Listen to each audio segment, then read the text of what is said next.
That was different. I'd ask the clerk to do the roll call, please. Mr. Conover? Here. Mr. Leggett? Here. Mr. Diamond? Here. Mr. McDevitt? Here. Ms. Bramer? Here. Mr. Bruno? Here. Mr. Driscoll? Here. Mrs. Frazier? Here. Mr. Simpson? Here. Ms. Hogan? Here. Mr. Dickinson? Here. Mr. Merlino? Here. Mr. Stroud? Here. Mr. Weil? Here. Mr. McGowan? Mr. McGowan? Here. Ms. Seaver? Mr. Beatty? Here. Ms. Shepler? Here. Mr. Garrity? Here. Chairman Thomas? Here. Quorum is established.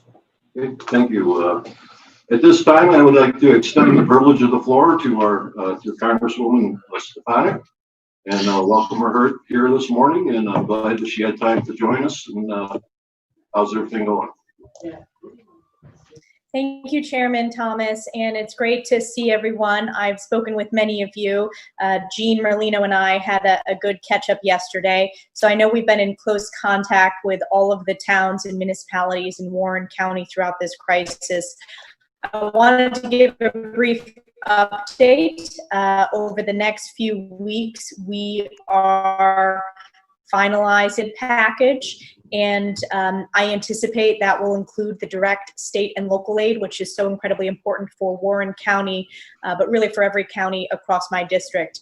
In addition, we will be focusing on direct aid to school districts, which is incredibly important as they ramp up their reopening plans. And we've been working closely with superintendents across the district to ensure the safety as well as the learning opportunities for our kids, with an understanding that we need to continue serving every student, those with special needs and disabilities as well, who have been extraordinarily challenged during this crisis.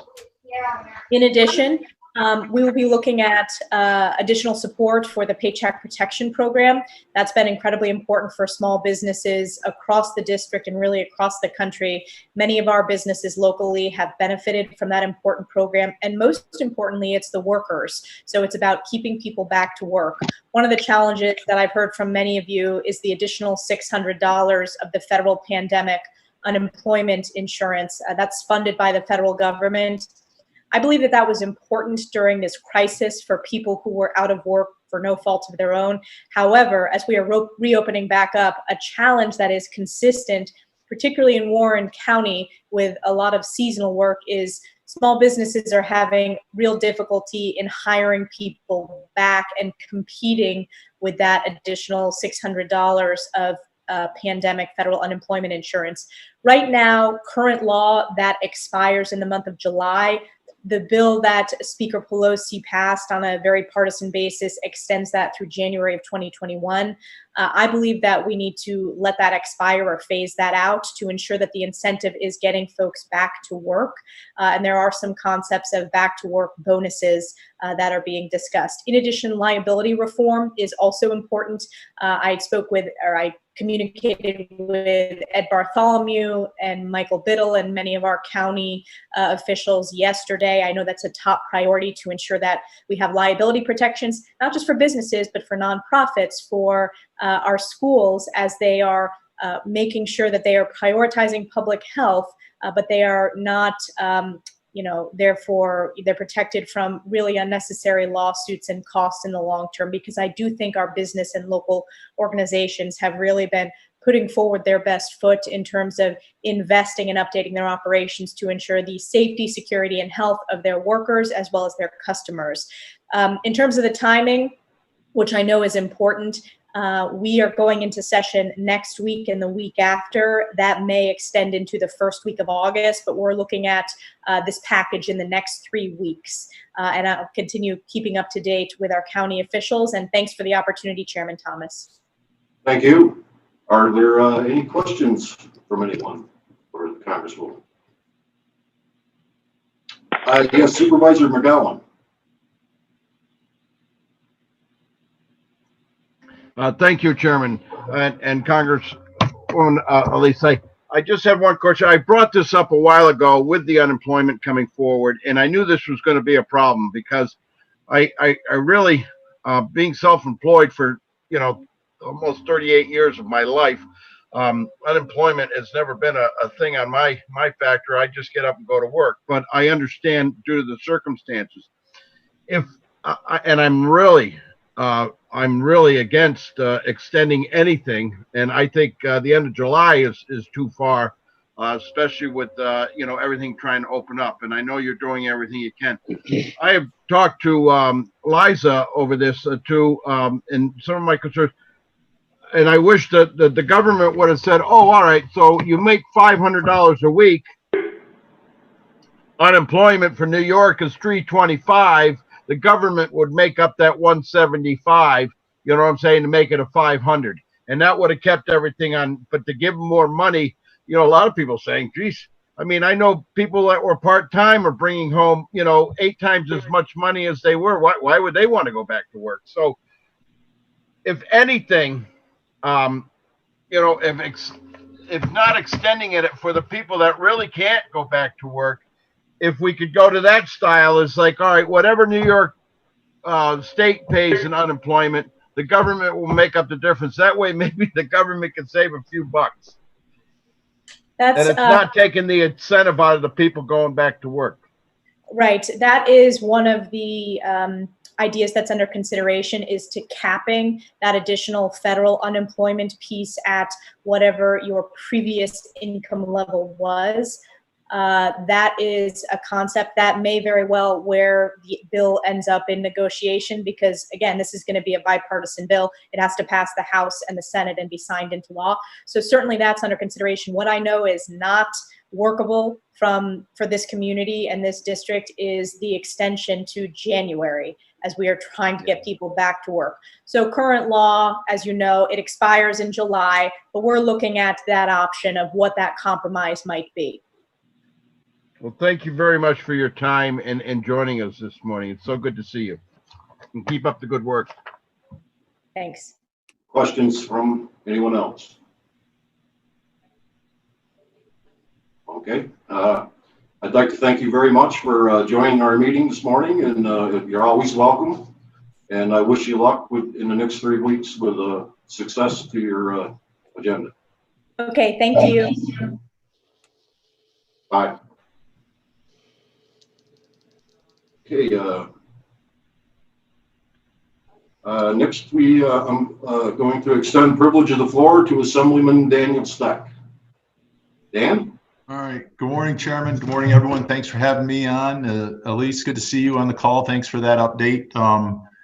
I'll lead with just my transition to remarks on what Elise is working on, and I'm encouraged by the 3-week time frame, because a lot of what's going on in the state and certainly is going to impact the counties and the schools is going to hinge on what comes out of Washington as far as funding levels.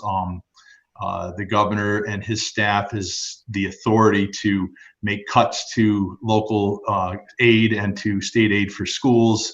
And everyone's been sitting on pins and needles since May, not sure what that cut was going to be. And now here we are, July. So it's been 2 months.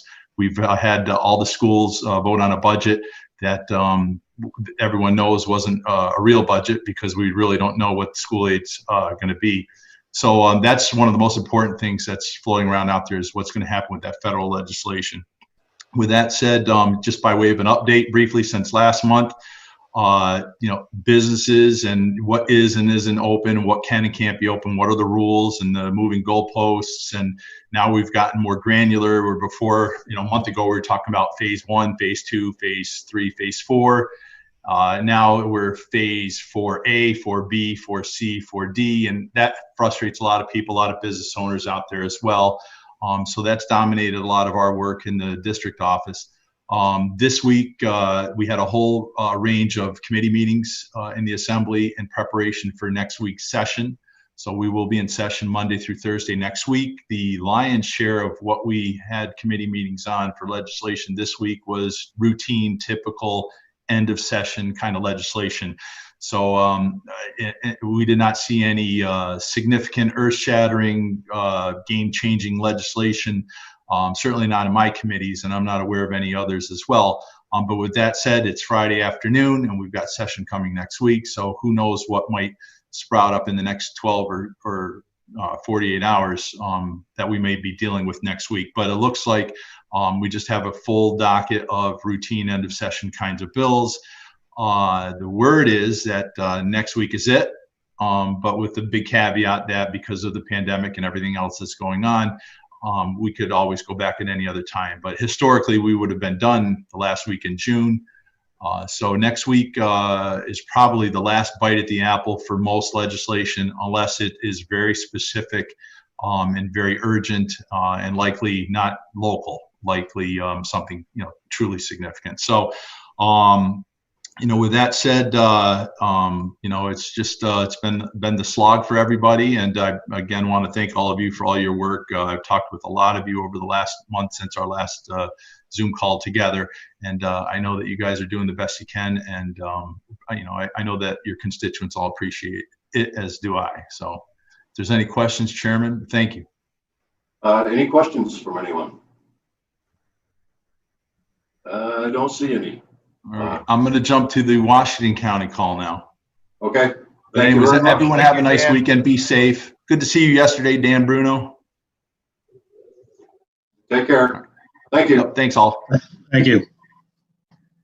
Yes, Mr. Chairman. Supervisor Simpson. Yeah, I just wanted to mention something before our Congresswoman got off.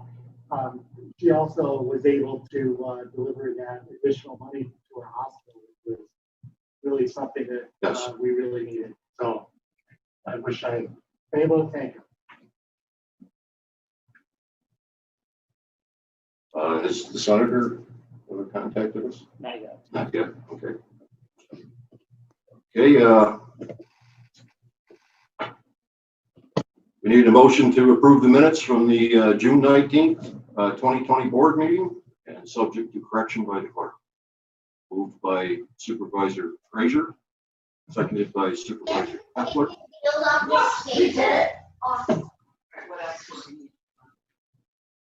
Somebody has something they want to add? I'll call the question. All in favor? Aye. Opposed? Okay, next item is a report by the chairman.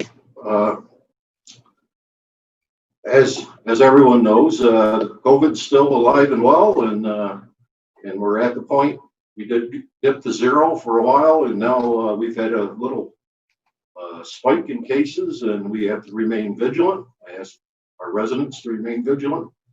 I know the masks are not the most pleasant thing to wear in the world, and but we need to abide by that. We have to wash our hands, observe social distancing. We need to minimize the infections as much as we can in Warren County, but in the capital region. Hey, what's up? Hello? Brian. We don't want to slip backwards because this would be devastating to our businesses. In fact, it would probably put a lot of people out of business. I again would like to compliment our public health department. They do a tremendous job. I don't know how you say thank you enough to them. The governor declares all these states as dangerous states. That puts a huge amount of work onto our public health department and all county public health departments. Currently, they're keeping track of 69 travelers, tracing out travelers. That's a huge amount of work for our public health department, and they're up to the challenge, and they do it. And I can't thank them enough. They do an excellent job. Committee meetings. I attended the ones on June 22nd and 23rd. I caught part of the inter-county meeting on June 25th. Also attended the weekly Economic Recovery Task Force meeting that day. The next day was a COVID Task Force meeting, talking about supplies and reopening of the county facility, bringing our employees back, which I believe, I don't know if we're 100%, but we're pretty close. It's good to see everybody here, at least on the dais here. hopefully we'll get the boardroom so everybody can get back to here at some point. On the 30th, June 30th, I attended the department head meeting, again about reopening. On July 1st, there was personnel and finance and also the SUNY proposed budget for 2021, which is in your packet. I've sat in on the Capital Region Control Room phone calls. I think I've missed a couple of them, but for the most part, was every day, but now it's Monday, Wednesday, and Friday. And on the 15th, I was here for the occupancy tax meeting. I co-signed a letter along with Chairman Hall from Washington County and Michael Biddle from the Regional Chamber of Commerce requesting summer youth employment program funds, which have been released. And Liza is working on getting the program up and running, and it's doing very good. I also, as requested, sent a letter to Senate Majority Leader Cousins requesting dormitory funds. And lastly, I co-signed a letter that the Local Government Review Board Executive Chairman, Executive Director composed relating to an incident that happened in Saranac Lake with some racial epithets. I signed on to that. And with that, that's my report. I'm being told to remind supervisors to speak into their microphones. Okay, the next item is a report by committee chairman on the past month's meetings or activities. Supervisor Garrity. Yeah, budget. We started meetings with. We had our first meeting with self-insurance. I'm pleased to announce that we should see a reduction in the self-insurance, which is the workers' comp policy, and all the towns and the departments in Warren County should probably see a reduction in their comp costs for next year in most cases. The budget committee meetings will crank up at the end of July, and we'll be going right through.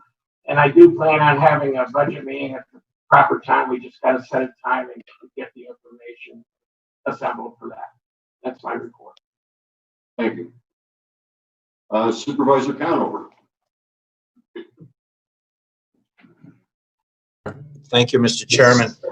Public Works met on June 23rd, represented in your packet by resolutions 237 through 244. I think they're all fairly straightforward.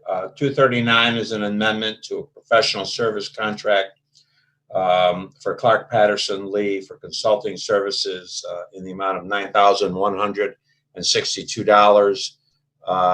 There are two minor land acquisition resolutions that deal with right-of-way, a bridge replacement on Horicon Avenue. And we have some item bids for our Public Works Department. These are unit bids that we use should we need them. One for asbestos removal, that's resolution 242, and the other is for aggregate. And that concludes my report. Thank you. Thank you. Supervisor Leggett. Thank you, Mr. Chairman. Public safety met on June 22nd and July 15th. Before you are three resolutions, number 236, 237, and 255. I'll ask to withdraw 237 when appropriate. 236 is for a contract for the Sheriff's Office for the septic lift station and Muffin Monster maintenance and repair contract. 255 is permission for Office of Emergency Services to submit a grant to the New York State Division of Homeland Security. That's all I have to report. Thank you. Okay, thank you very much. Supervisor Diamond. Thank you, Mr. Chairman. No committee reports today. Thank you. Supervisor McDavid. Yes, thank you, Mr. Chairman. Just a couple of very quick things. It's kind of, very serious time in terms of pandemic. It's being head of a couple of committees that handle public health. It's just to have Ryan and Janelle in the middle of it. It just, it's so helpful, and it just is great to have those people around. Just one item in terms of any importance in terms of LVC, we did ultimately ink the helmet manufacturers in Queensbury, so that money has been secured for them, and that's probably 8 to 9 jobs this year, and double that by the end of next year. So it reasonable success story and an organization that has some unique growth opportunities for our area. Thank you, Mr. Chairman. Thank you very much. Supervisor Bramer. Thank you, Chairman.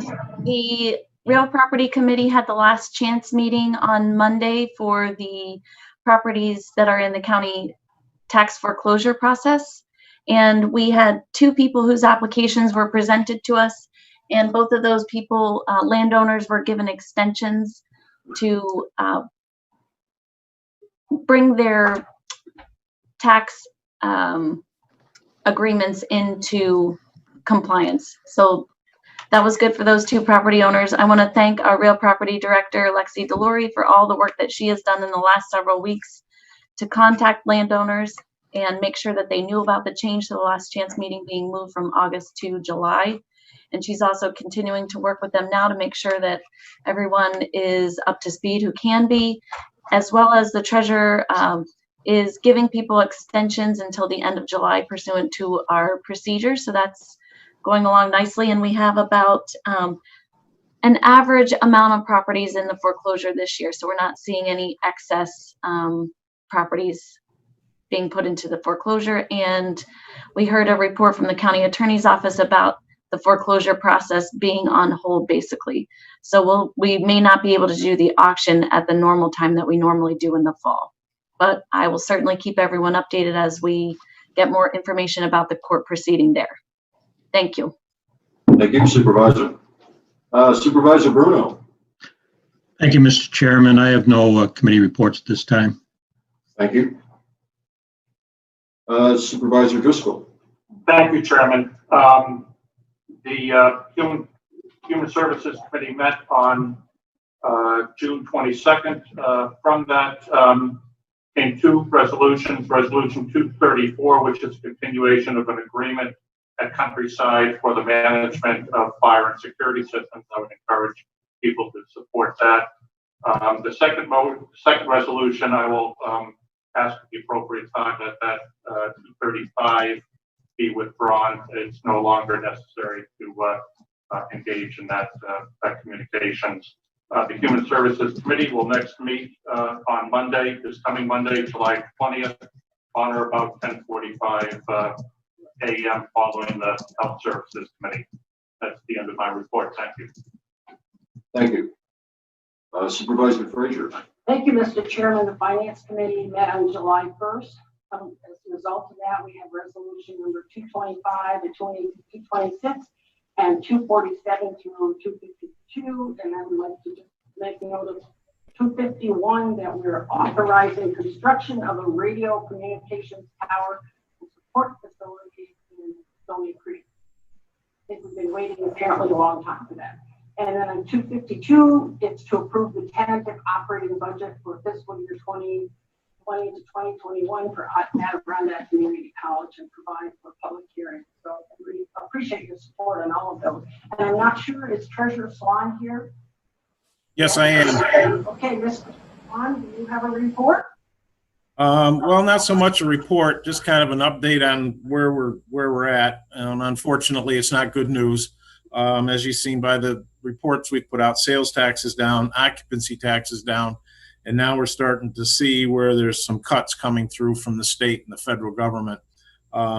So we've got to basically just sit back and evaluate everything. Some of the cuts that I've seen that are coming through won't have a budget effect on us because it's money that just won't be spent. It'll have an effect on the service end because things won't be done, like the mental health. Some of that money just won't be spent. So it won't come out of our budget, but that's not good for the people at the other end of it. I would suggest that we wait till about September to see where everything shakes out. That'll give us a good idea where our sales tax is. And at that point, I think then we need to seriously sit down and figure out whether we need to do some austerity budget things or whatever else needs to be done going towards the end of the year. And by that time, hopefully, the 2021 budget, we'll have a good idea of where that's going to go too. Any questions? Yes, Supervisor Beatty looks like has his hand up. Thank you. Hey, Mike, what cuts specifically are coming from the federal government? I know the state's kind of giving us the short end of the stick on a number of projects and issues. What is the federal government cutting us on? Well, we don't have a specific on the federal government because what's happened is the federal government cuts some spending to the state, and then the state kicks that back down to the local level. So we don't have specifically anything from the federal government yet. Okay. Okay, anyone else? Thank you, Treasurer. Thank you, Edna. Supervisor Simpson. Thank you, Mr. Chairman. The Personnel Committee did meet on July 1st. We have two resolutions, 245 and 246. 246 is a resolution rescinding a resolution from 2019. It was an agreement with Cornell Cooperative Extension for the youth camping program at Sky Farm Camp, which, we obviously with the pandemic, we're not going to be able to continue with that. The other thing, I know that everybody received this letter on the board from Peggy Stevens up at Countryside, and it's really an incredible testament to the people there and Director Amy Byrne. I know when Amy came on, we were working through the grant process for planning on rehabilitating that, and I've been really impressed with her. And we spent some time up there. All of those, all of the people up at Countryside are just amazing people, and it's really humbling to receive a letter like this, an exit letter from one of our employees talking about the other employees that she worked with. So that's a good thing, and I'm really proud that we have continued to maintain Countryside. So just wanted to mention that. Thank you. Thank you, Supervisor, for bringing that up. That's very good. Supervisor Hogan. Thank you, Mr. Chairman. Am I echoing? Is it okay? No. Okay. Good. Cornell Cooperative Extension had kind of a rough month. They had to make the very hard decision to go to a virtual format for the youth fair, which happens in the beginning of August. I want to thank everybody who stood by as they tried to figure out how to make that happen as a live event and supported Cornell Cooperative Extension with their belief that they could pull it off safely. Unfortunately, all fairs were canceled across the state. So they will do a virtual event, and I will be sending you a link to that when it's happening. They're looking at some fun ways to engage the kids still. The campership that Matt referred to was a heartbreak. So over 100 youth won't have the opportunity to experience their week-long stay at Sky Farm this year. But looking to the bright side, Sky Farm's been working very hard on their property and upgrades and building new cabins for next season. So we'll look forward to continuing that program next year. There's a new initiative at CCE called the Big Red Veggie Shed. They have, for the past 5 years, CCE has grown and donated produce to local food banks. This year, in addition to doing the donations, they're going to sell some of the produce to benefit not-for-profits. So if you're in the Warrensburg area, stop by and stock up. Wild Edibles is a new initiative being put on through CCE. It's a 3-part Zoom presentation. It's been extremely popular this year. You can find it on their website. There are plans for the 11th annual golf tournament still happening at this point in time on August 22nd at Cronin's. So be sure to get your team together and look forward to a fun afternoon. And finally, They are putting on a series of cooking parties in real time using Zoom in August. There will be salsa making, prepare refrigerator, dill pickles, and more. So again, go to the CCE website often and check up for updates and fun things that are happening. Thank you. Thank you. At this time, Senator Betty Little has joined our meeting, and I would like to extend privilege of the floor to the senator. Morning, Senator. Good morning. Really happy to be able to join you. Sorry that I'm late, and then we had a little difficulty getting on. I didn't have quite the right numbers, but anyway, we're on. So I just want to begin by thanking all of you for what you have done through this pandemic and what you continue to do, the information that you provide to the people here. And I don't know about you, but I think this is a really, really stressful time. And it is even getting more stressful as it continues. I keep waiting for the day we wake up and say, this is over and we're back to a new normal, but at least a normal. And there's just so much fear and so many businesses being hurt. I mean, if you're operating at 50% capacity, you're not making what you were making, and your income is going to be less. So many, many businesses not being able to operate full, and also trying to, you know, really make it more equitable so that people that are on in one place that are able to operate, that other people that are very, very similar, but for some reason aren't able to operate, that they can operate. So I want to thank Ryan too for what he's done and all the information he has provided in representing us on the control room, and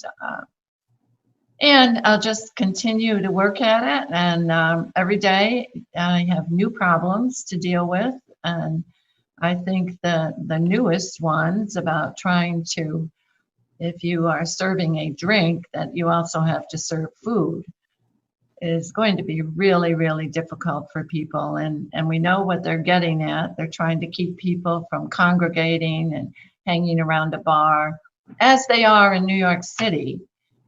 And maybe in more urban areas, but are not really doing here. So hopefully we will continue to be able to keep our numbers down and do all of that. But other than that, I'm just really glad to be able to connect with you and continue to work with you and have you. I know I have just 5.5 months left, but there's still a lot I want to do. I appreciate your resolution on the cell tower issue. As we are looking at this, of everyone working from home and being on the internet and doing Zoom meetings, we realize that internet service is not just something nice to have, it is a necessity. And we have to get it throughout the entire North Country. Everyone has to have it. It has to be like electricity. And it actually, I think, is going to help our future, because what we need the most, especially in the northern part of Warren County and the district, is more year-round residents, more families filling our schools, more people building houses, more people paying taxes, more people growing with us and contributing to the community and to the job markets. But now that people can work from home, why wouldn't you rather live up here than live in an urban city that you could go and show up once a month and yet do your work and have your job and have your family experience life in the North Country? So I'm really pushing and hoping that in the next few months we get to it.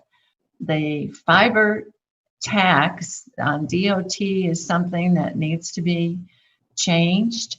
We're talking to internet providers, and all of them are saying, you know, even if we get a grant, we're going to spend most of the grant paying for the DOT tax. And that tax is something that goes on year after year. So we've written letters to the governor. We have really worked hard to try to get a voice of reason to see that we're not going to be able to expand our internet service and cell towers you can't have cell towers unless you have fiber.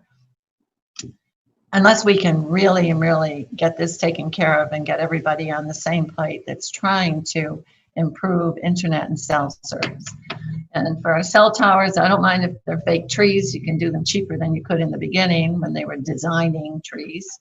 But they have to be taller than the trees around them. That's all we're asking for.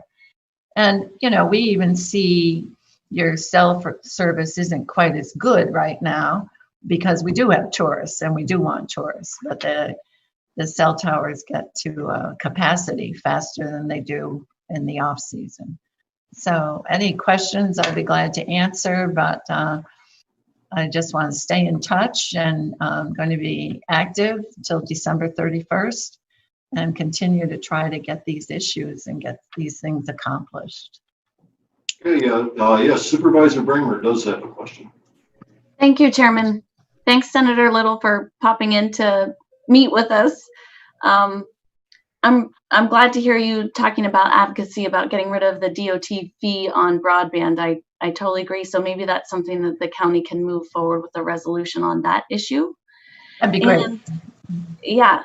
The other thing I'm glad to hear you talk about is adding year-round residents to our area. Absolutely, we have a lot to offer, and if people can work from home and do, you know, entrepreneurial type jobs from our area, I'm certainly would welcome that. And this week I was part of the Common Ground, Adirondack Common Ground Alliance, where we talked a lot about diversity and making sure that the Adirondacks are more welcoming and inclusive to people coming from outside the area to live here, to settle here. And I'm wondering if there are any statewide initiatives that you've heard to help with that kind of issue, or at least for our area. I know that they have been dealing with this up in Saranac Lake with the racial injustices to the Adirondack Diversity Initiative Director. I'm wondering if you're working on anything. Right. Well, there is the $250,000 funding that comes through the Environmental Fund Act, the Environmental Protection Fund. Right. And this is the second year of that funding. And I did talk to Nikki. I did apologize to her for all of us that this is not who we are, and that was so unfortunate to have that happen. And you know, I think that this is definitely something, and she is doing this for the entire North Country, for the entire Adirondacks. It's not just for the Saranac Lake area. And you know, in all reality, that area is a little off the beaten path, not as much as we are. I think we get more diversity coming up from downstate and from other areas, other states. We are missing the Canadian tourists this summer. Hopefully that will change soon, but that has a huge impact on the northern part of my district. There's so many people, yeah, for work, you can go back and forth, but people shop in the Plattsburgh area, they visit Lake Placid, they hike in the Adirondacks, and they're not able to come. So that's something we've got to watch and make sure that gets corrected. But yes, I think that this funding will continue, and I think we will broaden and certainly work with Nikki and make her feel more welcome, but also get a little further ahead in where we are. Thank you, Senator. Okay, does anyone else have a question for the Senator? Yes, Supervisor Hogan. Our newest APA person. Thank you. I'm so glad Andrea is on the APA now, and it's always important that Warren County has that representative that really knows what's going on in Warren County, and as a supervisor, you do. Thank you, Senator. I have a quick question. Today, we're going to be voting to back up a financial commitment as a member item from a year or two ago for the cell tower or the communications tower in Stony Creek. I'm happy to do it. I think it's important, but can you speak to when this funding is going to be released? I probably can't give you an answer. We have all of those grants were given when we were in the majority, and we've been told that they will be honored. When, we have not been told, but I have had some coming through. I've had some coming through lately. Right now, there's nothing coming through because of the COVID.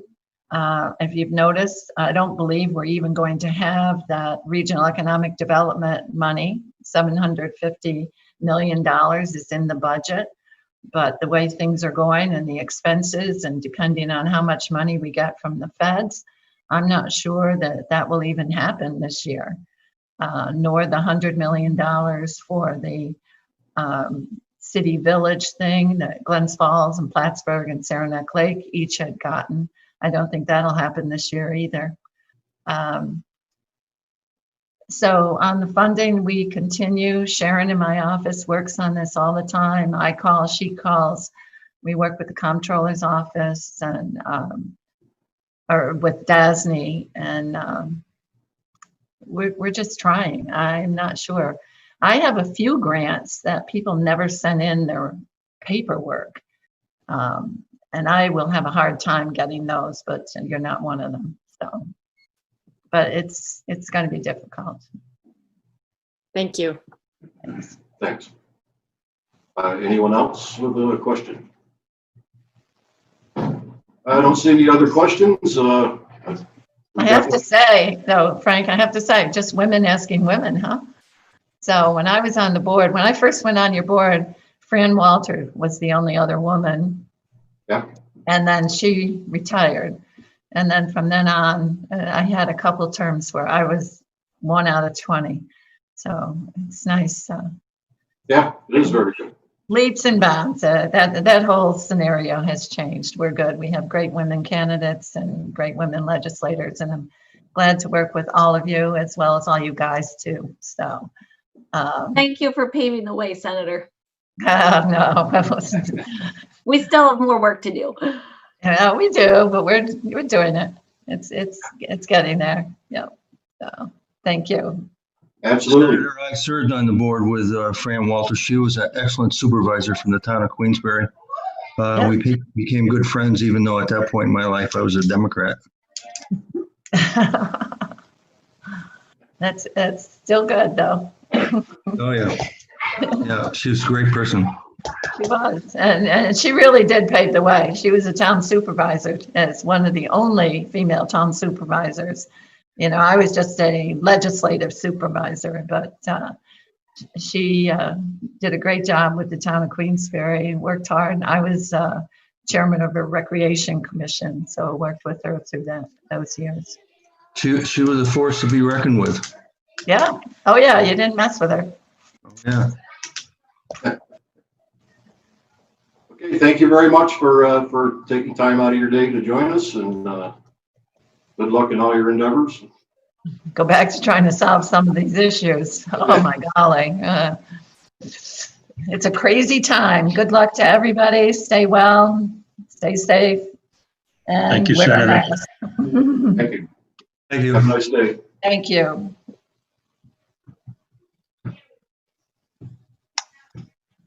Let's see, the next committee report would be Supervisor Dickinson. Thank you, Frank. The occupancy tax meeting was July 15th. We have 3 resolutions coming out of that meeting. The first resolution is a request to waive the rules. The meeting was on Wednesday. The deadline for resolutions was Tuesday, the day before. So we need to waive the rules. The 2 resolutions that follow that are payments on contracts to the Civic Center and to the CVB. And both of them voluntarily reduced their OCTAX requests in lieu of the COVID epidemic and reduced them significantly. So we were very pleased with that, and they verified that they could do that and survive without any significant damage, and we appreciate that, and we'd like to get them paid. So if we could pass these 3 resolutions, that would be great. Thank you. Thank you. Supervisor Merlino. Thank you, Mr. Chairman. Before I turn it over to Joanne, I'm going to let her give you information about tourism. I do have a couple of comments, but I think I'm going to hold them to the privilege of the floor.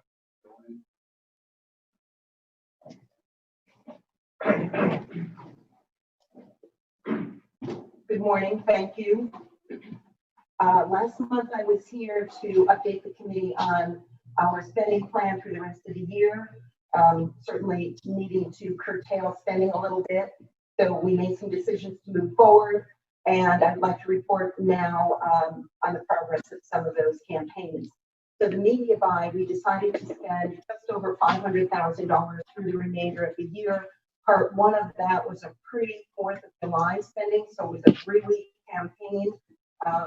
2/3 of that was a digital spend, and another 1/3 was broadcast television with our agency had workshop. And over the course of the campaign, there were 12 million impressions over all of the tactics, which were native advertising on digital, our video, connected television, Google ads, retargeting ads, and promoting some of our blogs.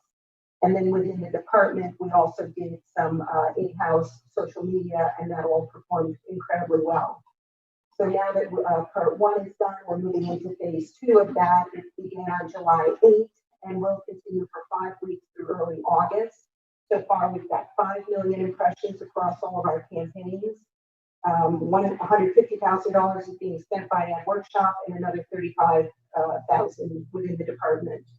I will note that we coordinated with the Economic Recovery Group, understanding the difficulty within the workforce and local businesses having a hard time filling positions. So there was a campaign that was called LakeGeorgesHiring.com. There's a website. We put some dollars behind that. We worked with the local businesses and chambers and with Liza at Employment and Training to get the word out that there are jobs in Warren County, all of Warren County. So any businesses in the county that have hospitality related job opening could list that job opening on the site. The promotion that we did on social media was to push people to that LakeGeorgesHiring.com, and then they could click on the individual jobs if they were interested in them. There was a lot of engagement on the ad. I think some of the jobs that were available, would have been ordinarily filled by the GWIN students. So cleaning rooms once a week or washing dishes. Some of those jobs may not have filled, but many did. So that was some money that we did use from that pot of spending that we'll have to take into consideration as we move forward. We will move ahead with fall and winter spending, and we need to take that into consideration. We don't have any dollars set aside for winter at this time, but hopefully collections are coming in, and we can take a closer look at my budget and where can we shift things around perhaps to spend some money for winter. So to that end, all of our advertising pushes people to our website, and our analytics for that specific period of time when we began the pre-4th of July to date to now, our user sessions and have been up 83%, which is just through the roof. Keep in mind, in a typical year, we would spread the spending plan out over a longer range. So this was a really specified 3-week period of time, but to have the users in the sessions increase by that much, we were pleased with that. And the users from New York City in particular and the state of New Jersey have increased dramatically. I would also note that our organic social media, so that's Facebook, Instagram, and Twitter, with no spending behind it, the engagement on that has also just skyrocketed. So that speaks to the people in the department that are writing the content and posting the stories and engaging and everything that goes along with that. There's a lot of time involved, but there's no spending of actual dollars behind that, but the staff is really on top of that, all the time. So that is another benefit to, the good staff that we have in the department. one of the metrics that we can measure is the STR reporting, the Smith trend. So we had a goal with this economic recovery group that we would, if we could keep the demand and the tax collections and the revenue not below 50% below last year, then that would be a good goal considering everything that's going on. So at this point in time, year to date, the demand is down 38% and the revenue is down about 44%, excuse me. So we are below the 50. Not that we can't do better on that. I just received, or I should receive the June report today, so then I'll have a little bit more up-to-date statistics on that. I do have a weekly report that shows me 4th of July this year to last year, and really we're only down about 10% for just that 4th of July three-day period of time. So all things considered, that's not bad. A couple of other quick feedback, and again, this is some of the work that we're doing with the Economic Recovery Group. We're working with the businesses, the chambers of commerce, our department, the couple of chambers, and Maddox Marketing sent out another survey. We did one at the beginning of the pandemic period, and then we've done another one recently. 5,000 respondents, and of those, 60% of those people want to travel or plan to travel in August and September. So that bodes well for us moving through the remainder of the summer, and we do usually have a pretty strong fall. So September and October usually fare well for us. Most of those people plan to stay overnight. 71% rated beaches as incredibly important. And it has been a super hot summer, so that is no surprise. 27% are looking for uncrowded destinations. So come on up to Lake George and then explore the rest of our beautiful county, and we have uncrowded destinations for you. The zip codes that are coming in from that survey, the markets that we're in: Westchester, Orange County, Dutchess County, Long Island, some of Massachusetts, and also some of central New York. I do have some feedback from our local hotel properties. June specifically was good, but the rates were down a little bit. As we move into July and August, it looks like the properties that are on the water are doing quite well. Some of them have 90 to 100% occupancy, but properties that could be just across the street are not doing that well. So we need to, again, enlarge those circles of guests from the lake and further out across the street and out into the other communities. The town and village of Lake George has a little bit lower demand, 15 to 30%. Outside the village, that's where we're seeing a more considerable drop of 45 to 60%. And then the rates on the lake can be a little bit higher, but rates across the street or in outlying communities, the rates are lower in order to get some of the occupancy in. Outdoor recreation industry seems to be doing incredibly well. Everyone wants to be outdoors, and they're recreationalists. They're not hardcore cyclists or hikers necessarily. Some certainly are, but recreational cycling, hiking, natural stone bridge and caves, super busy, boat charters, bicycle rentals. So that whole outdoor industry seems to be faring well. And as noted again, Congresswoman Stefanik is well aware that incentive with unemployment is hurting our local businesses.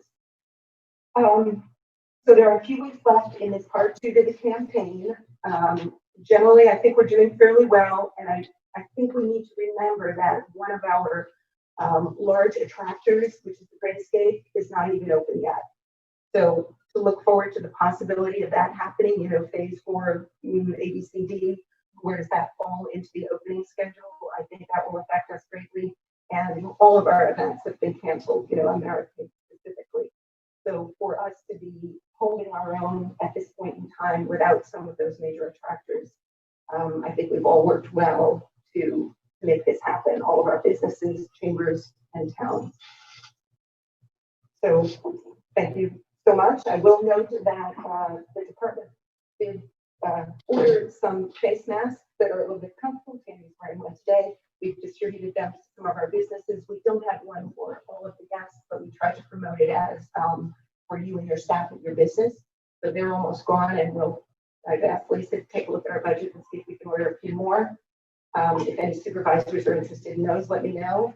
And in cooperation with the CDB and their community funding part of their program, the safety signs that have been printed before, we ran out of quickly. There are more. If any of the towns would like them, down to the department, if any supervisors are online and you would like them, we will try to get them out to your town by the weekend. Thank you, Joanne. Thank you, Joanne. Appreciate that. That's all the report. That's all. Thank you very much. Supervisor Strahl.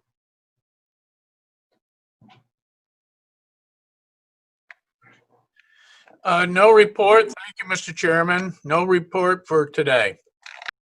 Thank you. Supervisor Wild. Thank you, Mr. Chairman. I hope everyone can hear me well. The Economic Growth and Development, Higher Education, Planning, and Workforce Committee met 3 separate times this past month. Before you are 3 resolutions, 232. That has to do with an affordable housing study in cooperation with the EDC and LDC. Can you hear me? Please speak up. Okay. Do I need to rewind or am I okay? So just quickly, there's one resolution 232 before you. That's in cooperation with the EDC and the LDC for an affordable housing study. 253 and 54 are associated with the summer youth employment program that Liza is running.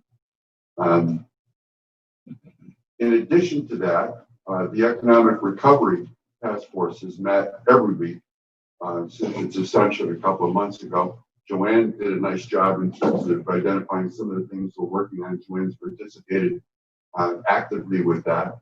The focus has gone slightly away from how do we get open, which was our first focus, to now how do we stay open and how do we support our local businesses in trying to recover with the restrictions that are placed upon them. So we're fortunate to have Administrator Moore, who is, I believe, a force to contend with in the control room. So we're happy to have him. But we're also dealing with a hiring issue in Lake George. And it's not just Lake George. Lake George has gotten our focus, but it's across the board with even some of our manufacturing facilities also, that people are not incented to go back to work. And part of our communication efforts have been speaking with Congresswoman Stefanik and our federal senators, Senator Schumer's office and Senator Gillibrand's office, about our issue and our problem with the issue of trying to get people back to work. And the $600 federal stipend has been a detriment to us. Now, some of the thoughts are is that it's going to end at the end of July. We're not necessarily sure that's going to happen. So as we heard this morning from our Congresswoman, there's negotiations in process. Hopefully there'll be some continuation of that because there's regions of the country that still need that type of support. But there'll be some also side benefit of the negotiations that will help us in terms of providing some incentives for people to return to work and help us with our local economy. Also with that, we've talked about the foreign workers, the J1s and the H2s. And we've dealt with our federal representatives to explain how significant that issue has been for us locally because it's a big part of our local workforce. And a big part of it is our tourism industry is only 12 weeks long. So we have to hit this and hit it strong. And the economic impact of us not having those are significant. It doesn't go beyond September, October, but it is our summer season that we need support with. Moving forward, I'd just like to also expand upon our chairman's comments about not wanting to slip backwards. I agree the masks are not comfortable. I've done the backwards walk to my car numerous times when I've gotten out of the car, getting ready to go into a store, get to the door and go, forgot my mask, and I have to walk back. It's important for us because the control rooms are there for a reason, to manage the virus, manage people getting sick. We don't want to have a spike it sends us backwards. We're all enjoying the fact that restaurants are open. There's all these other facilities that are open that we can take advantage of. But if we're not careful, we could lose some of those privileges. So I just want to kind of make that point as strongly as I can to our community, that please deal with the inconvenience. Please support us staying open. Wear a mask. Thank you, Mr. Chairman. That's all I have for this morning. Thank you very much.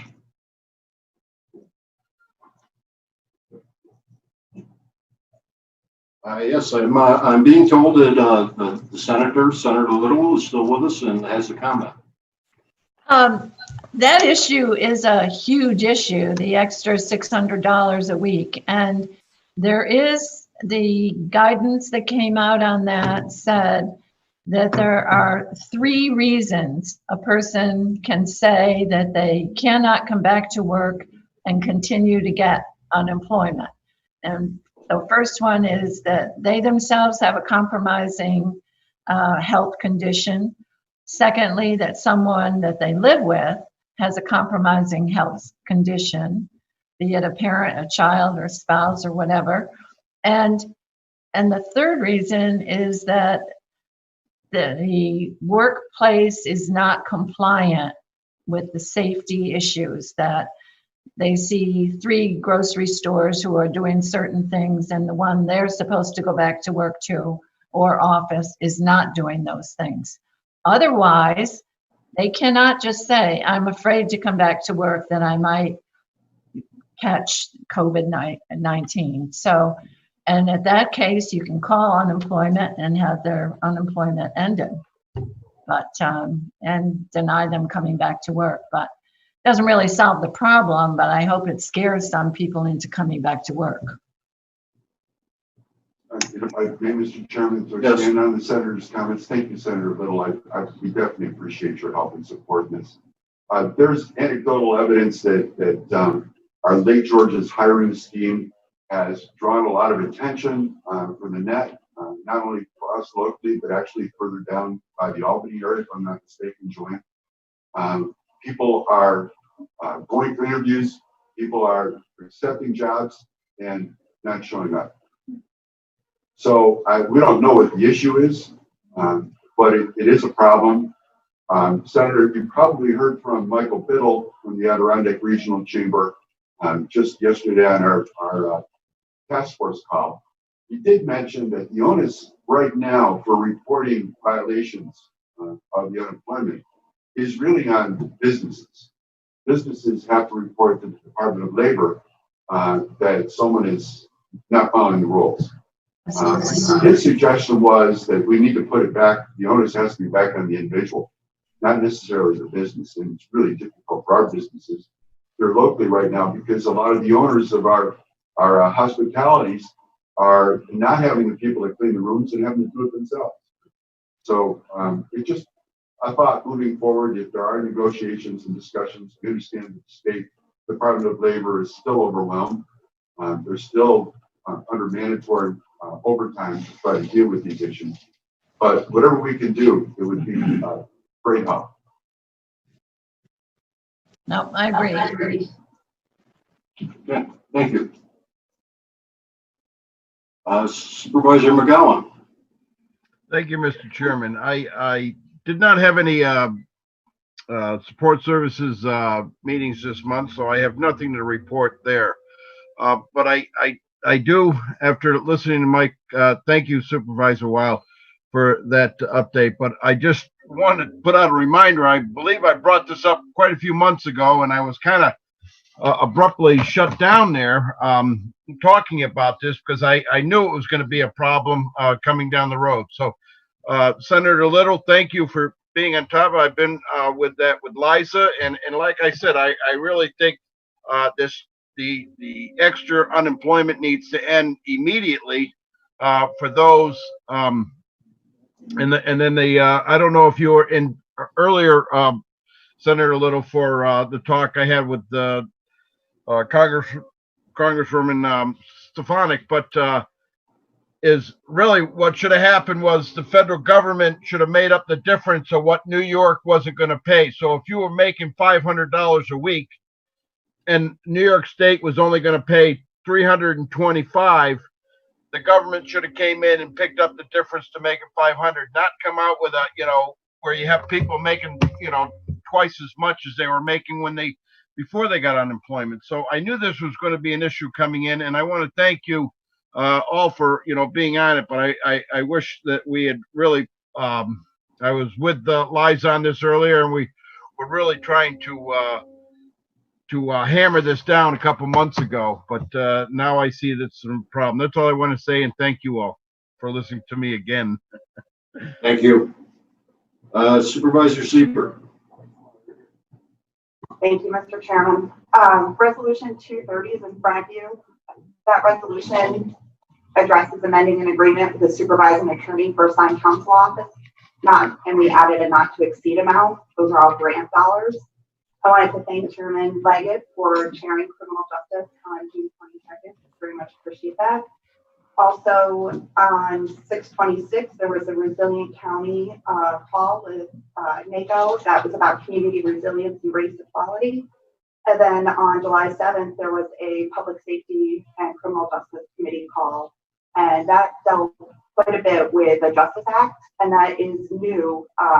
I sent out information to all of you via email that will give that full update, so I don't take time today to read all of that, but certainly that act is important and is in front of our federal representatives. Lastly, I don't know what will continue to happen with NACO and those two committees. Those terms are up, so this month leading into August, we'll find out if I'll continue to sit on the committee to represent Orange County or not. And that concludes my report. Thank you. Thank you, Supervisor. Supervisor Beatty. Thank you, Mr. Chairman. Facilities met. We've got 3 resolutions on your docket, 227, 228, 229. They're fairly mundane. There's not a lot of radical issues with each one of them, but I'm going to refer to Kevin Hajos right now. I believe he's on the line. And Kevin, would you like to add anything with those 3 resolutions authorizing contracts? Yeah, as Doug said, there's not much to them. The first 2 are awarding the bid and authorizer agreement for the T-hanger projects. The first is for the general construction for the GC with Plain Construction. And then the second one is with J. McBain for the electrical work. The last one is the awarding a contract for the plumbing services associated with the snow removal equipment building.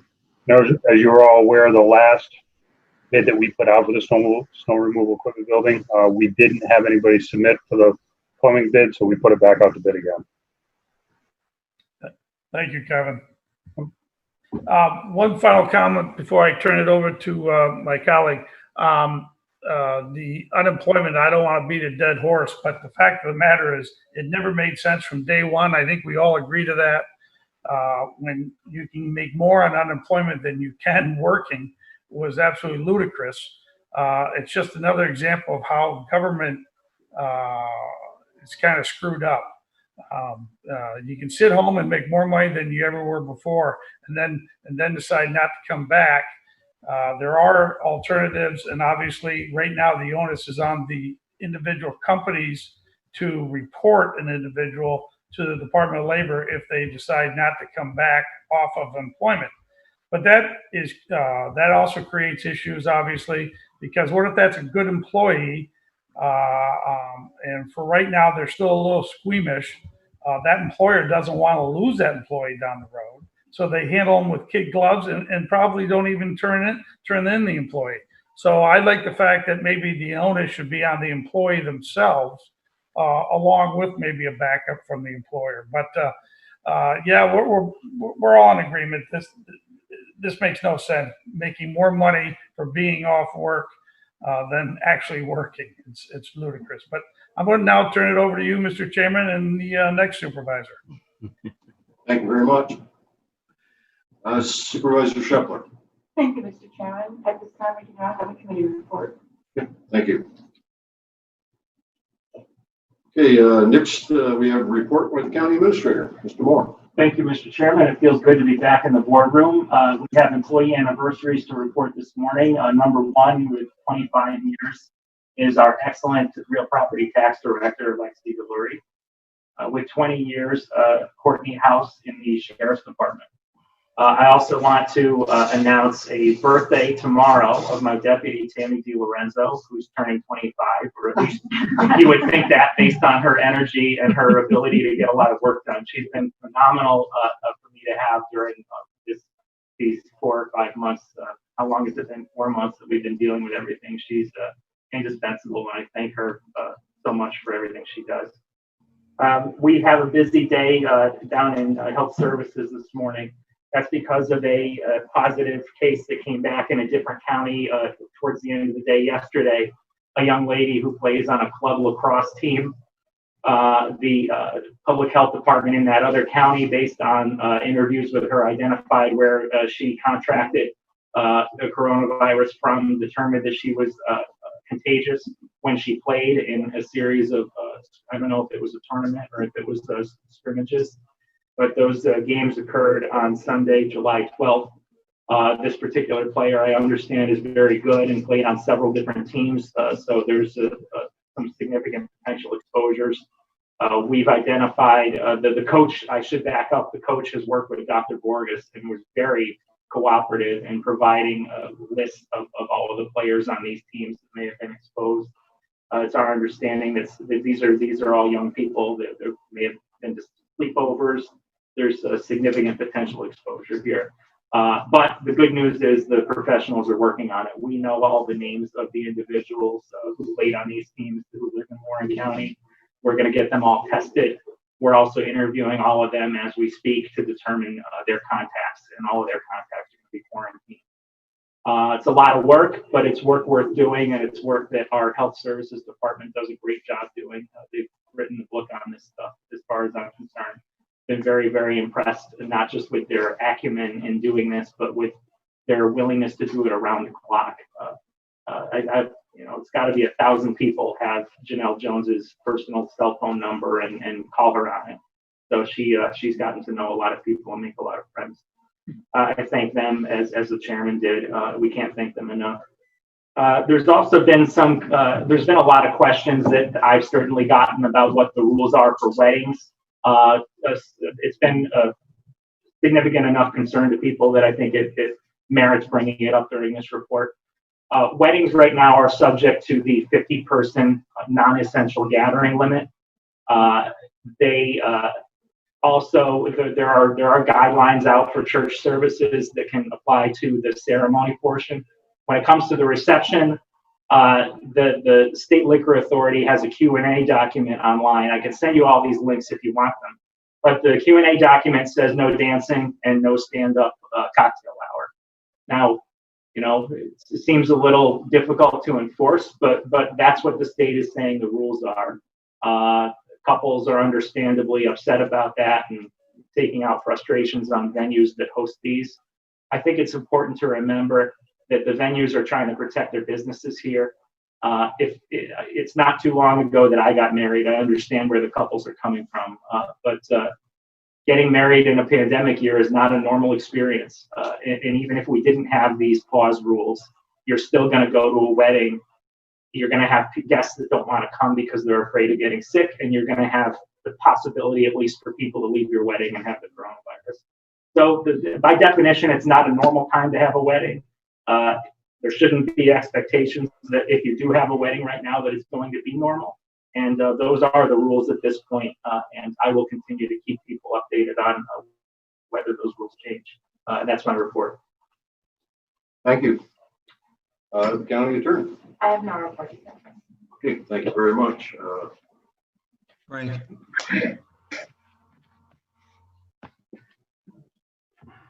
Yes. I want to ask Ryan a question. Ryan, I know you were having difficulty with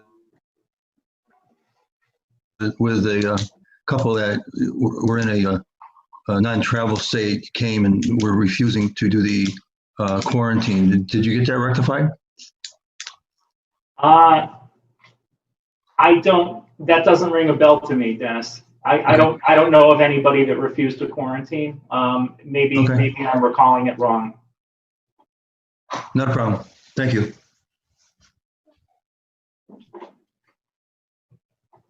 Okay, I'll ask the clerk for the reading of communications. We have the reports for the Warren County Probation Department, reports of criminal and family workloads for the months of February through May 2020. We have Town of Queensbury Resolution Number 232 of 2020, setting a public hearing on the proposed local law to reenact and reestablish temporary moratorium on installation of ground-mounted solar energy systems. And Town of Queensbury Resolution Number 214 of 2020, which is setting a public hearing on a proposed local law to amend Chapter 179 zoning of Queensbury Town Code to amend permitted uses in commercial light industrial zoning district. And we have Capital District Regional Off-Track Betting Corp. 2019 regular benefit distribution payment number 1 in the amount of $2,101. Okay, thank you. Before the reading of resolutions, I would at this time ask the board respectfully to enter into an executive session to discuss a personnel issue, I guess I would say. I do, or we do. Yes. I make a motion. Moved by Supervisor Simpson, seconded by Supervisor Garrity. Thank you. I'm leaving. Thank you, everybody. Thank you. Thanks, Senator.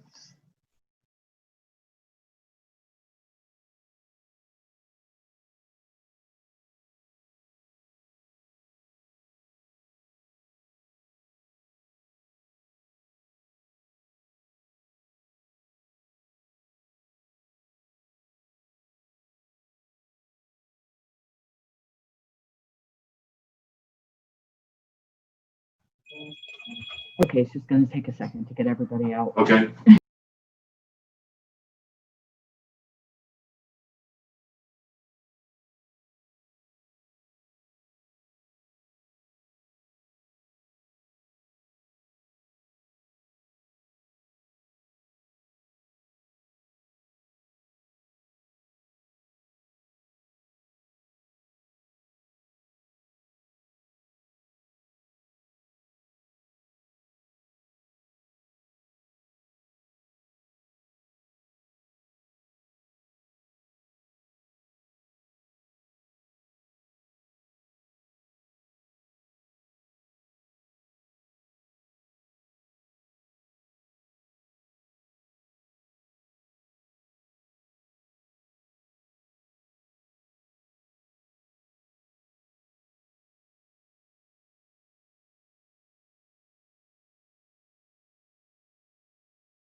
Yeah, Hey, Frank, we're good to go. Dennis.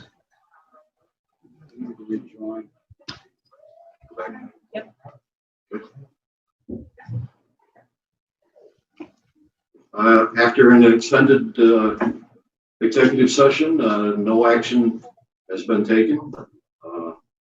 The next item that we have is reading of resolutions. Resolution numbers 225 through 252, as well as one certificate of appointment, were distributed to the members of the Board of Supervisors and posted to the Warren County website on July 19th. Resolution numbers 253 through 255 were produced after mailing pursuant to action taken at committee meetings held on July 13th.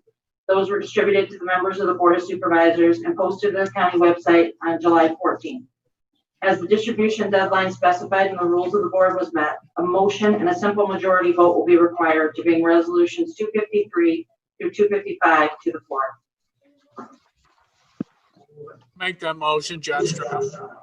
Moved by Supervisor Stroud, seconded by Supervisor Garrity. That's on the 255. That's 253 through 255. All in favor? Aye. Opposed? Anyone opposed? Okay. Two resolutions were produced pursuant to action taken at the July 15th OPTEX committee meeting. Those are labeled as resolution numbers 257 and 259. These were distributed to the members of the Board of Supervisors and posted to the county website on July 16th.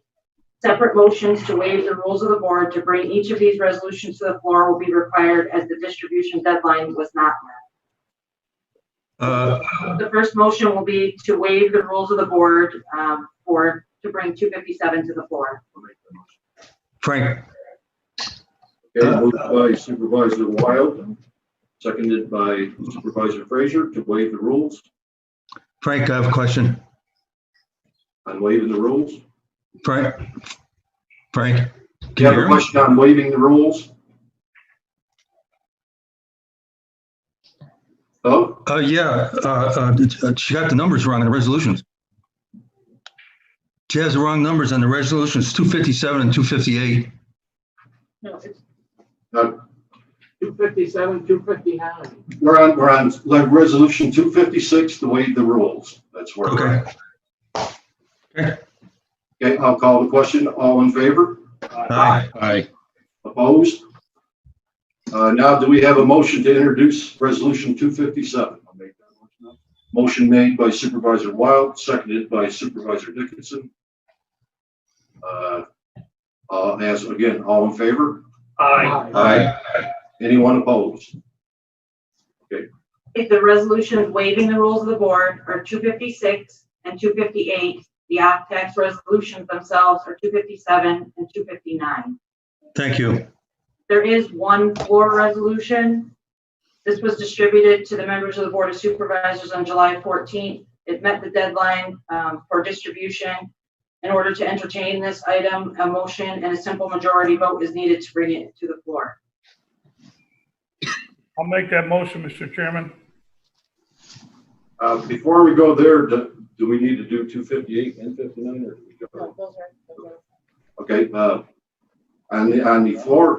on the floor resolution, introduced by Supervisor Beatty I'll second that. and seconded by Supervisor Seaver. And this is to waive the rules. Ask for a roll call. You don't, No, this isn't to waive the we only rules. need a majority. This is a simple majority. Yeah, to add it to the agenda. Yeah, the rules don't need to be waived because it's Tuesday. It's a simple majority. All right. So your motion was to bring it to the floor then, correct? Right, yes, simple. Okay. You asked, Supervisor Garrity asked for a roll call vote? Correct. Okay. Roll call vote, please. What's the resolution? This is, Go ahead. we're voting on a motion to bring a floor resolution to the floor. What's the floor resolution? The floor resolution is appointing a member of the counties of Warren and Washington Industrial Development Agency and Civic Development Corporation. Okay, thank you. Mr. Garrity? No. Mr. Conover? No. Mr. Leggett?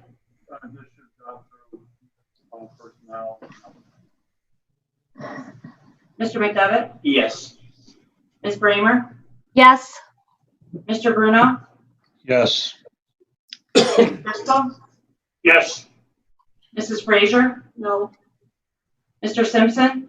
No. Ms. Hogan?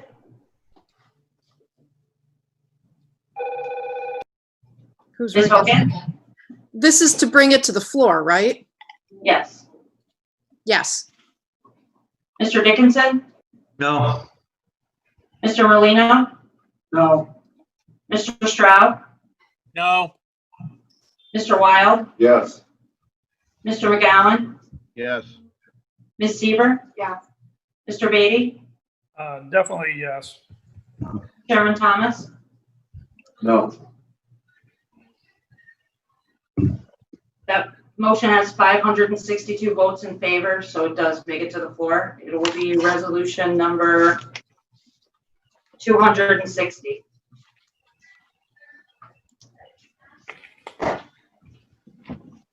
Are there any other resolutions anyone would like to put forward at this time?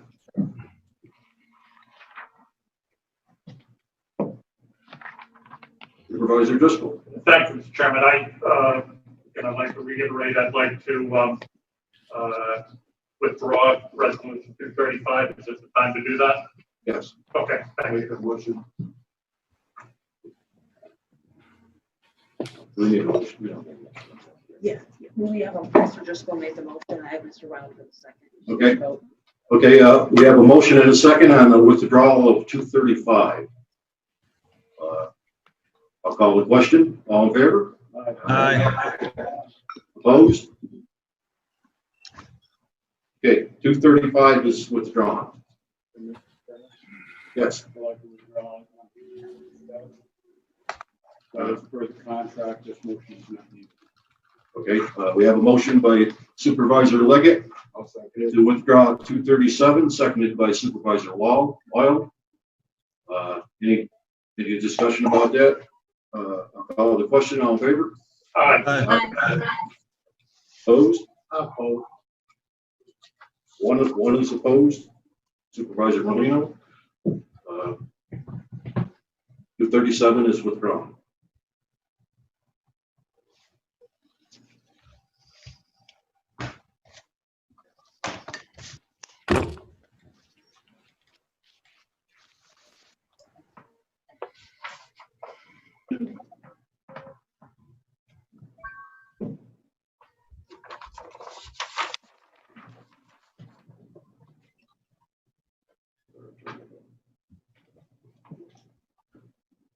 Anyways,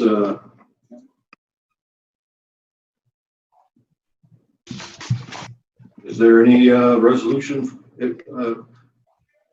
coming from the Supervisor Stroud? Yes. Yes, could I have a roll call on resolution 252 because I'm on the SUNY Adirondack Board of Trustees. We'll have to recuse myself on that vote.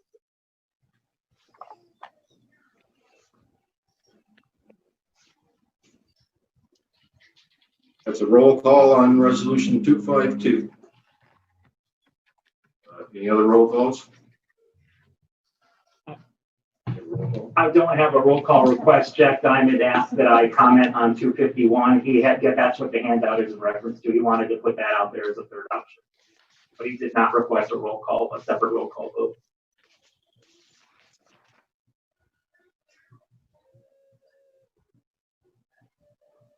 Mr. Chairman, discussion?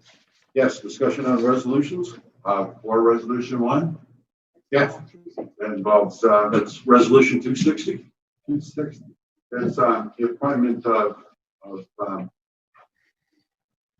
G. Travis Whitehead to the IDA. As you know, most people know, I do serve on the IDA. I've served with Travis Whitehead.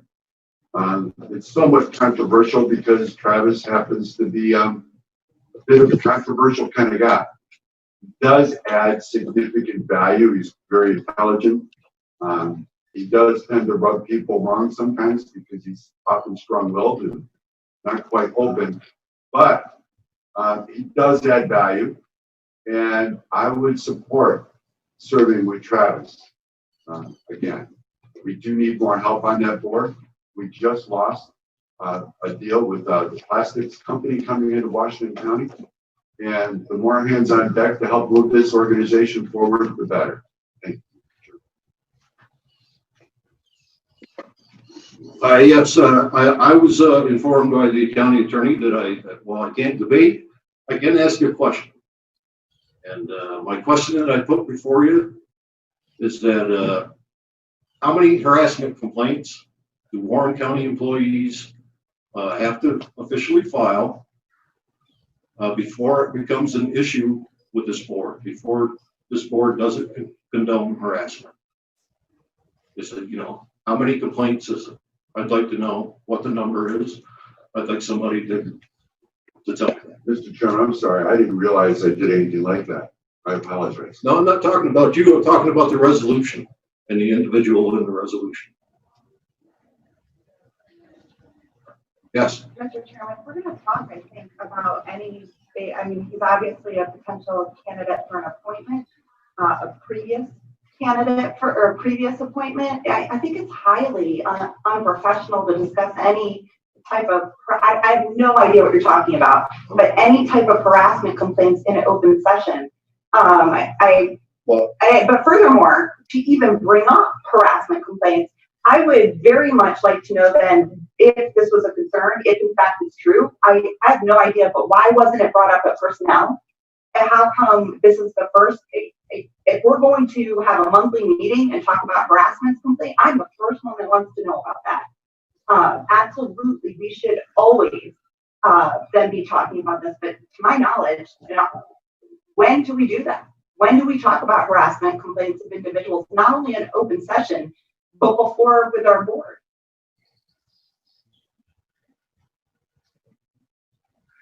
I asked the question. That's all. There's no answer. Yes. I would make a motion to go. I would make a motion to go into executive session and discuss it. The desire of the board. I mean, if there are, in fact, complaints to discuss. Okay. Motion for executive session. Is there a second? No way. I see a second. Edna? Yes. Supervisor Frazier? Call the question. All in favor of an executive session?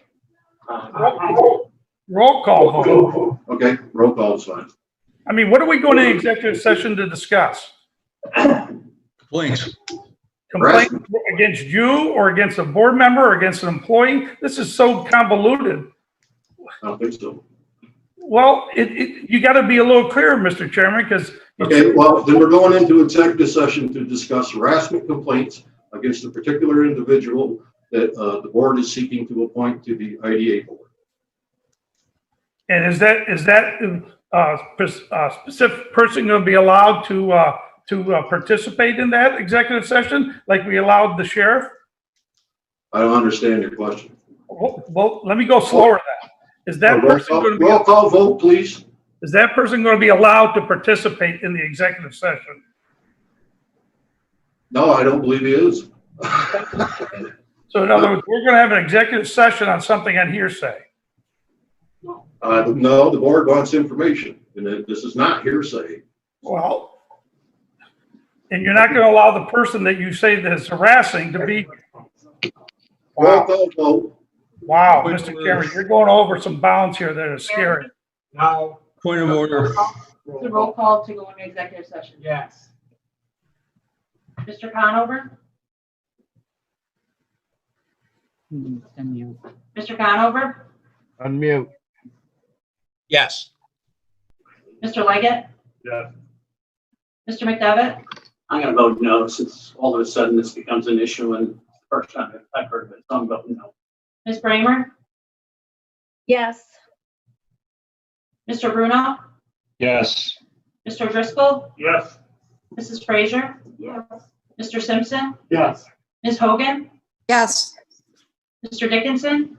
Yes. Mr. Merlino, Yes. Mr. Stroud, Yes. Mr. Wild, Yes. Mr. McGowan, No. Ms. Seaver, I don't think we should be talking about any personal issues in open session. So yeah, Mike, excuse me, Mike. I get a second. Mr. Beatty, Are you kidding? Definitely no. and Chairman Thomas. Yes. What a joke. That motion passes with 715 votes in favor.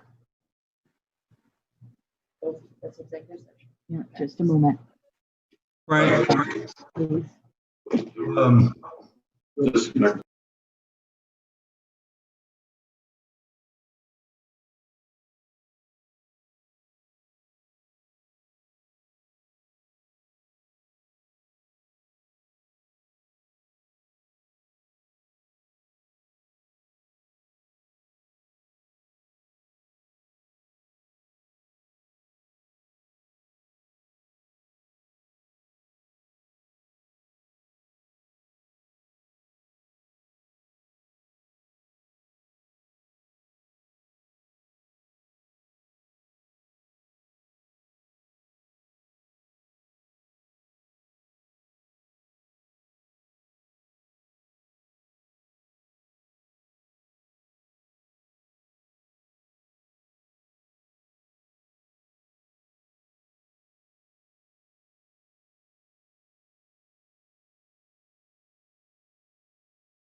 We're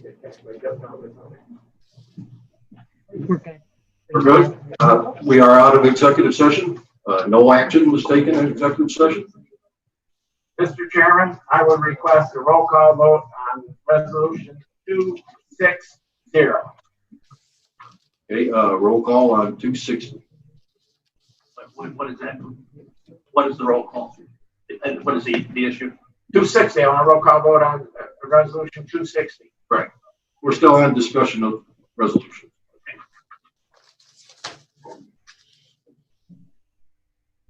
Mr. Chairman?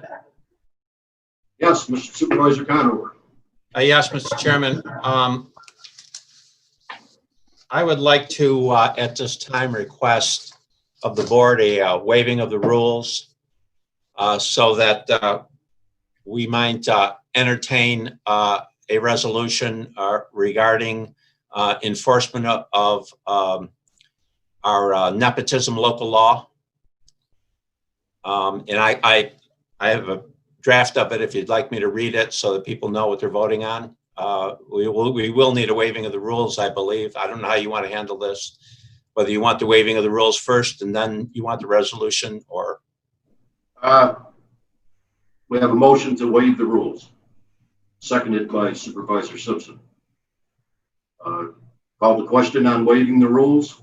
All in favor? Aye. Aye. Opposed? Okay, the rules are waived. You have a resolution you would like to introduce. I do. I may need Amanda, or I may need Mary to fill in a couple of blanks, but the resolution would go something like this. Whereas it has been determined by our outside counsel that action taken by the County Sheriff LaFar is in violation of local law.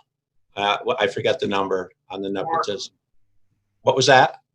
Local law number 4 of 2016. Okay, that'll be inserted.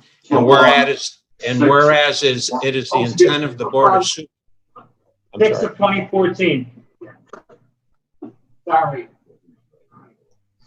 And whereas it is the intent of the Board of Supervisors to require compliance with its local law, now therefore be it resolved that the Warren County Board of Supervisors directs County Sheriff LaFar and all county employees and departments to cease and desist in this appointment in violation of our local law.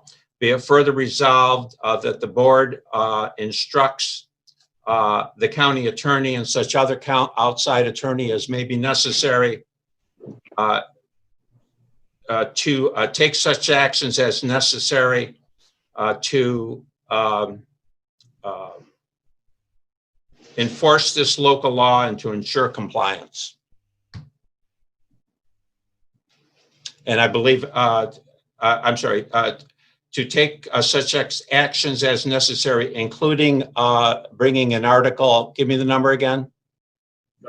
78. I'm sorry. 78. Article 78 action to ensure compliance with the local law. I apologize, that was done on the quick, so. But I think a directive should go out in advance of taking the action. We might find that that is sufficient. Okay. Motion made to bring that resolution forward, or a resolution similar to that anyhow. Yes. Seconded by Supervisor Simpson. Any further discussion? Is this to bring it to the floor or the actual vote? I'm sorry, Chairman, excuse me. This is the motion on the to bring it to the floor. To bring the introduce the resolution.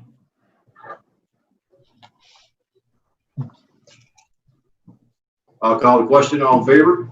Aye. Aye. And opposed? Okay, that will be resolution 262. Yes, 261 will be the waiving of the rules. 262 will be the resolution on the enforcement of the. Further discussion on the resolution.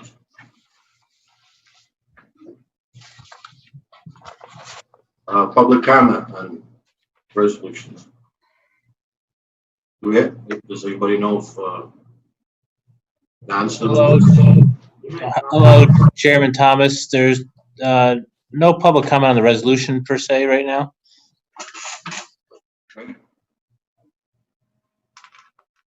I guess the next step is vote on resolutions.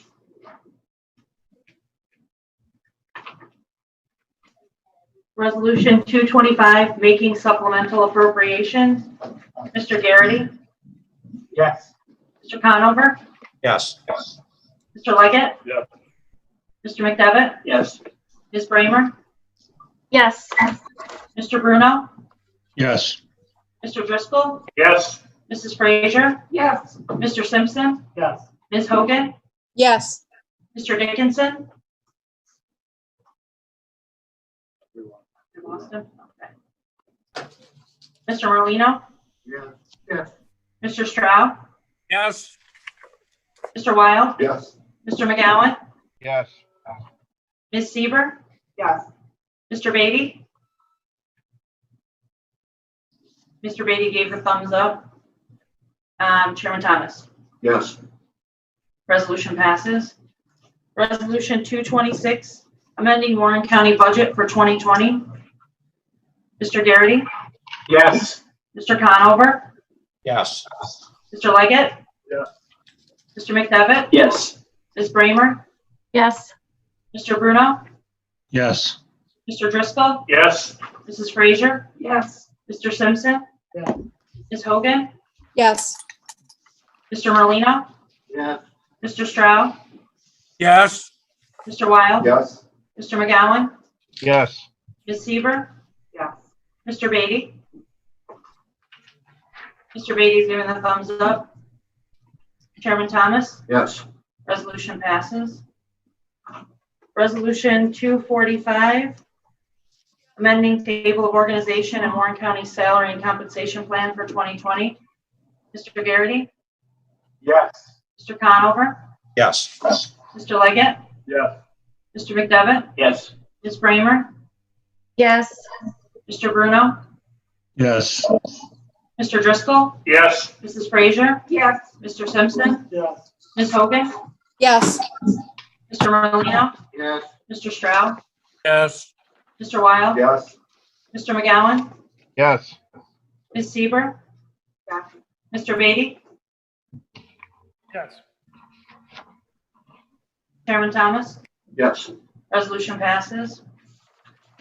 Resolution 249, increasing capital project H381 South Johnsburg Road over Mill Creek Bridge replacement. Mr. Garrity? Yes. Mr. Conover? Yes. Mr. Leggett? Yes. Mr. McDevitt? Yes. Ms. Bramer? Yes.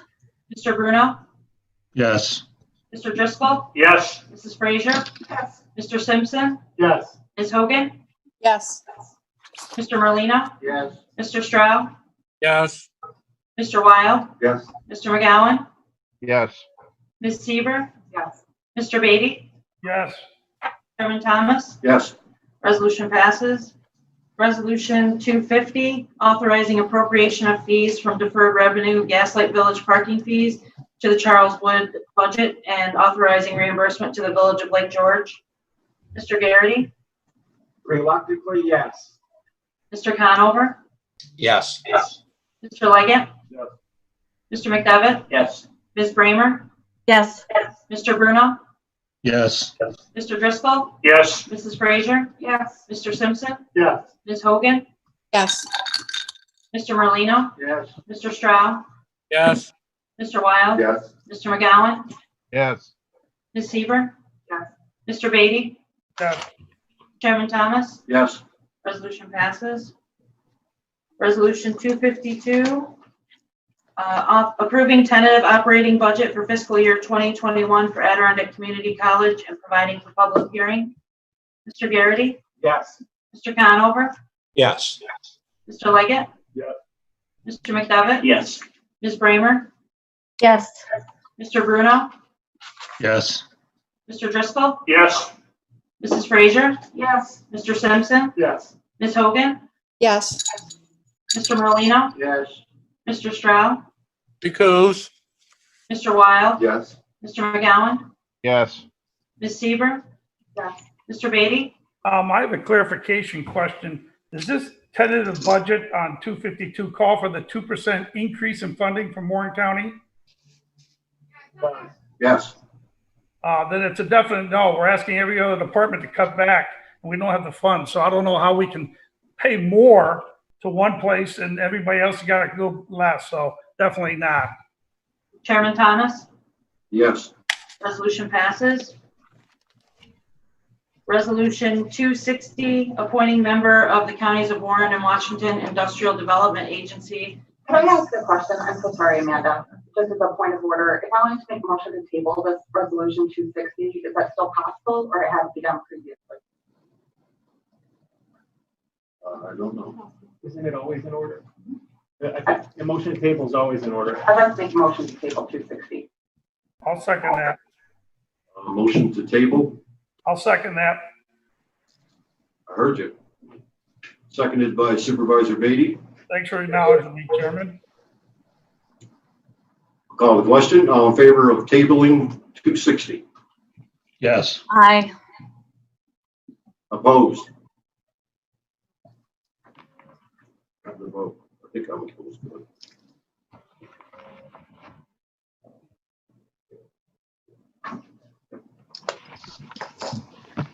Get it on the list. Okay, motion I believe is tabled, right? Yes. Motion is tabled. Okay, collective on the remaining resolution? All in favor? Aye. Aye.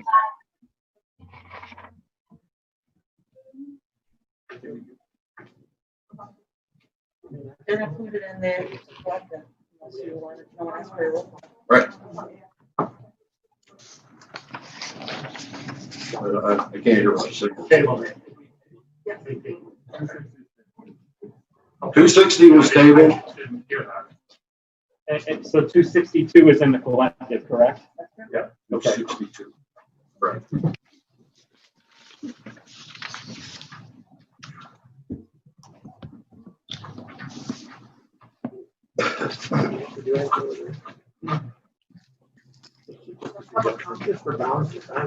Before we move on to public comment and privilege of the floor, at this time, I do have a certificate of appreciation that I would like to present. Presenting this to Mr. Ken Tingley, and on behalf of the Warren County Supervisors, in recognition of the many stories and reportings he has written on Warren County and its communities during his 32 years of employment with the Post Star. Signed by myself on July 17th, 2020. Privilege of the floor. Do we have any public comments? Yes, Chairman Thomas. We do have public. I see Supervisor Conover raising his hand. Did he want to jump in there? Not before. I'll follow you, Don.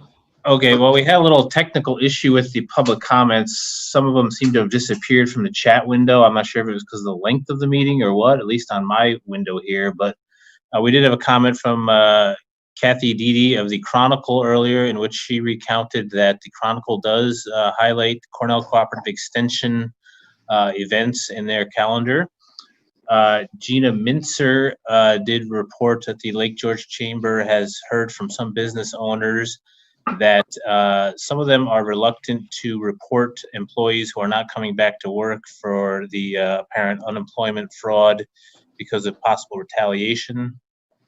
Then we have some comments from Travis Whitehead, in which he reported that a personnel issue, I guess, is not an allowed reason for executive session. He also has a question here. How many harassment complaints does it take to get rid of the Board of Supervisors chairman? Since it takes no proof or judgment to file a complaint, I think that can be arranged. And he also pointed out it takes no evidence to file a harassment complaint. That is the extent of what we have right now. Okay, thank you very much, Mr. Lehman.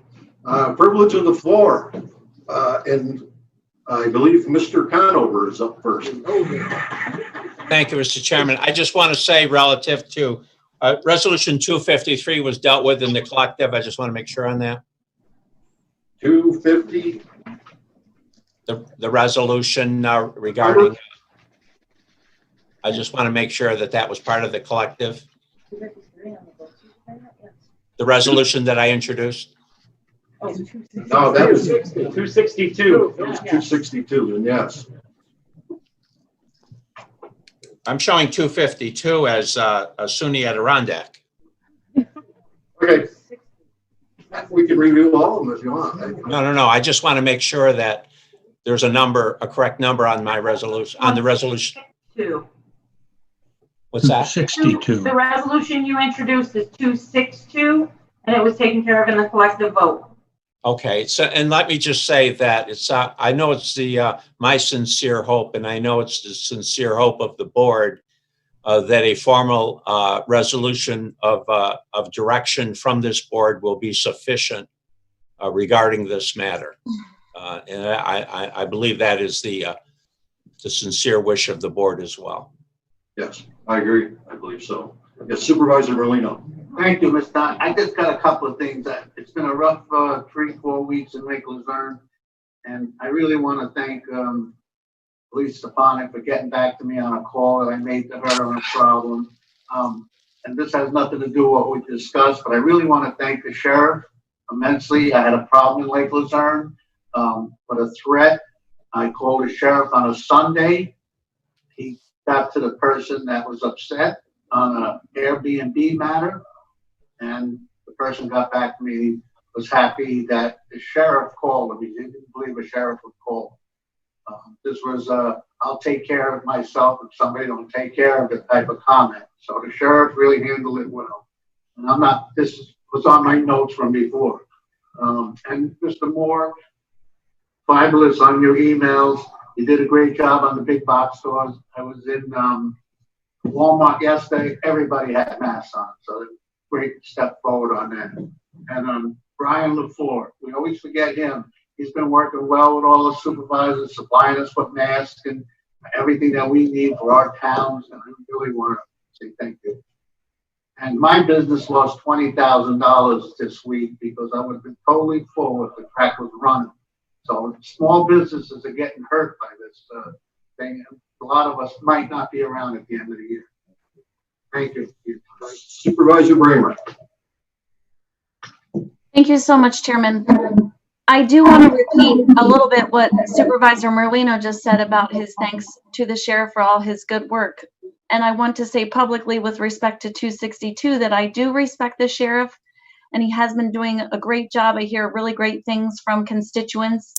And I have heard that they are concerned about him hiring his son. And I hope that he will take our resolution seriously and consider action on that before the board has to do anything formal. I wanted to put that out there. And also with respect to the issue that you brought up earlier on our appointment to the IDA, Chairman, I would urge you to please, if you have information that is important to this board and our decisions, that you would share that with all of the members of the board, especially with respect to this new one about the sheriff. Please keep us informed as to what is happening so that we know and we can make an informed decision as well. Thank you. Thank you. I have an announcement, right? Yes, any other privilege announcements? Mr. Garrity? Yes, next Saturday, 7:25, the Warrensburg Fire Company is putting on a takeout only barbecue where you drive through and pick up a barbecue dinner for $12. It's complete salads, beans, corn, rolls, and half a chicken for $12. It'll be at the Firehouse in Warrensburg on 18 Elm Street. So we appreciate any support. Okay. Any other announcements? Motion to adjourn. Moved by Supervisor Wild, seconded by Supervisor Simpson. All in favor? Aye. Opposed? We are adjourned. Thank you.